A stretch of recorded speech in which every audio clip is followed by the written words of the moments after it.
प्रिय विद्यार्थियों एवं सम्मानित श्रोतागण, आप सभी को भी मेरी ओर से सुप्रभात, नमस्कार, प्रणाम एवं स्वागतम।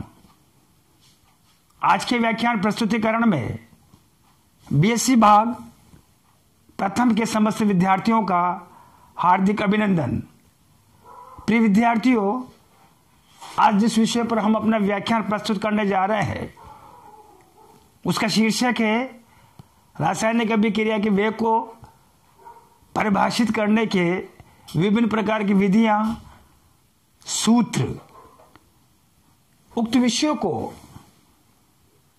बीएससी भाग प्रथम के प्रश्न पत्र तृतीय के भौतिक रसायन विषय से इकाई पंचम से रासायनिक बल गति के रूप में चुना गया है।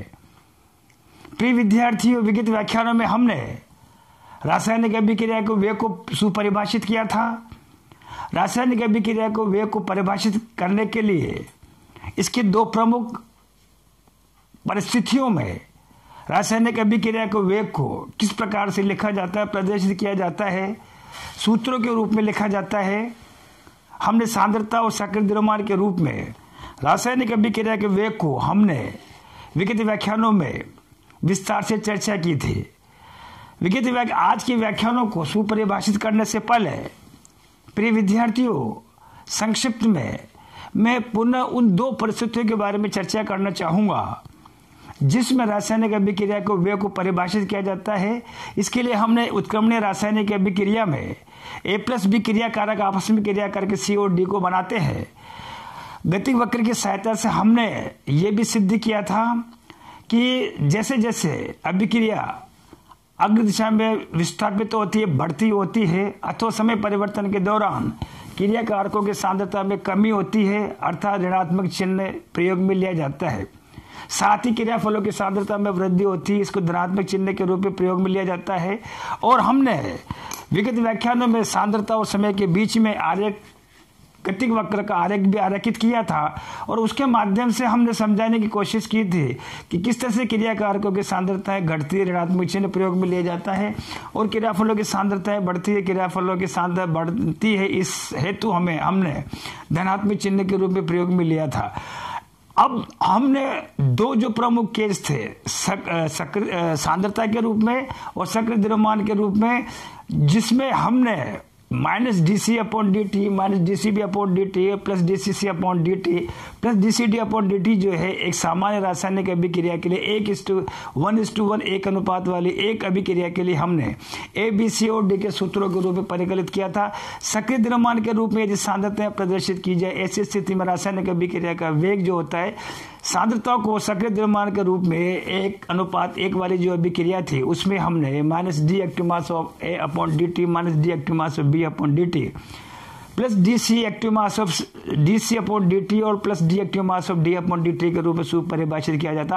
आज हम जिस विषय पर अपना व्याख्यान प्रस्तुत करने जा रहे हैं वो एक बहुत ही रोचक, अति महत्वपूर्ण विषय है, और वो ये है, अगला वाला जो केस है कि यदि रासायनिक अभिक्रिया में N/M में रासायनिक अभिक्रिया में यदि क्रिया कारक और क्रियाफल उपस्थित हो, ऐसी स्थिति में उस रासायनिक अभिक्रिया में जो भाग लेने वाले क्रिया कारकों अथवा क्रियाफलों के रासायनिक अभिक्रिया के वेगों के सूत्र क्या होंगे, इसको समझने का हम यहाँ पर जो है प्रिय विद्यार्थियों एक प्रयास करते हैं।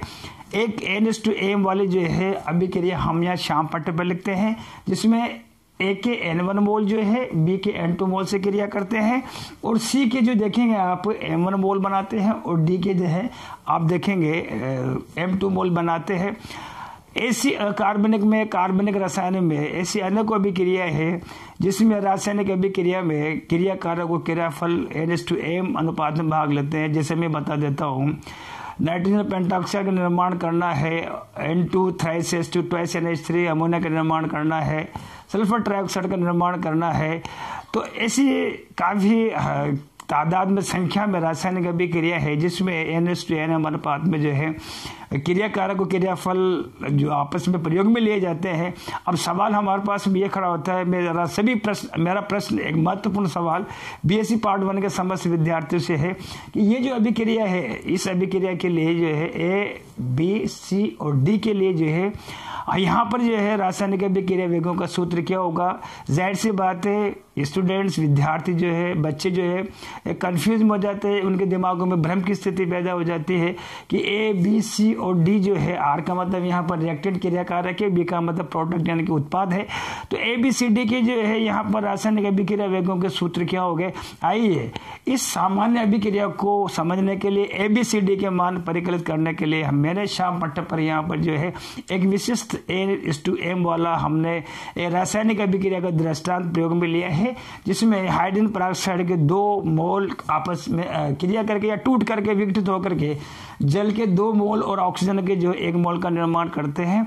यहाँ पर देखेंगे एक जो रिएक्टेंट है वो रिएक्टेंट 2 उत्पादों का, 2 क्रियाफलों का एक साथ निर्माण करते हैं। तो हम क्या कर देंगे, चूंकि एक H2O2 से जो 2 तरह के प्रोडक्ट्स उत्पादों का निर्माण होते हैं, व्यावहारिक जीवन में भी होता है। कोई भी एक चीज है, उस एक चीज से जो है हम जो है 2 प्रकार के जो है क्रियाफल जो है हम प्राप्त कर सकते हैं। व्यावहारिक जीवन में कई तरह के दृष्टांत हैं।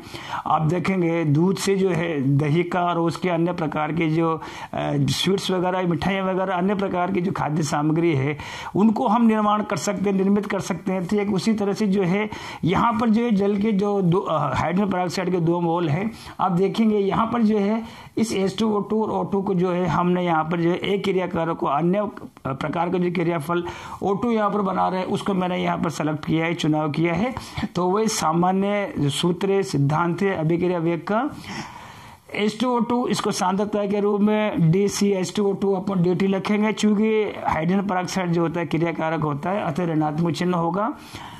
ऑक्सीजन जो है dCO2/dt होगा। यहाँ पर जो है ऑक्सीजन जो है आप देखेंगे प्रिय विद्यार्थी क्रियाफल है तो धनात्मक चिन्ह होगा, चूंकि यहाँ पर 2 मोल H2O2 की ऋणात्मक रूप में विघटित होकर के यहाँ पर जो है आप देखेंगे इसको जो है गतिकीय रूप में, रासायनिक बल गतिकीय के रूप में यहाँ पर 2 मोल थे, वो देखेंगे यहाँ पर 2 मोल जो है dCO2, यहाँ पर dCO2 कार्बन डाइऑक्साइड नहीं है, यहाँ पर CO2 जो है यहाँ पर कंसंट्रेशन ऑफ ऑक्सीजन है।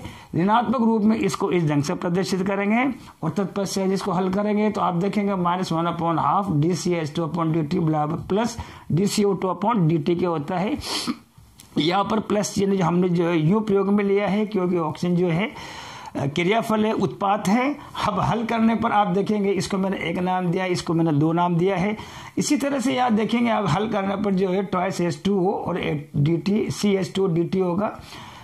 कहना से अंतिम जो रिजल्ट है उक्त विवेचन से ये सुस्पष्ट होता है कि कोई भी रासायनिक अभिक्रिया में मोलों की संख्या जो है उनको, जिससे वो गुणज है, जो अभिक्रिया वेगों के रूप में प्रदर्शित करेंगे, ऐसी स्थिति में मोलों की संख्या भिन्नात्मक संख्या के रूप में लिखेंगे। और ऐसी स्थिति में आप देखेंगे CH2O2 जो है -½ हो जाएगा, ये हो जाएगा, +½ हो जाएगा। बाकी सिद्धांत जो है ऐसा कैसा रहेगा। इससे संबंधित विभिन्न प्रकार के न्यूमेरिकल आने वाले व्याख्यानों में विस्तार चर्चा करेंगे। फिलहाल इतना ही, तब तक के लिए फिर से नमस्कार, धन्यवाद, कोटि कोटि आभार।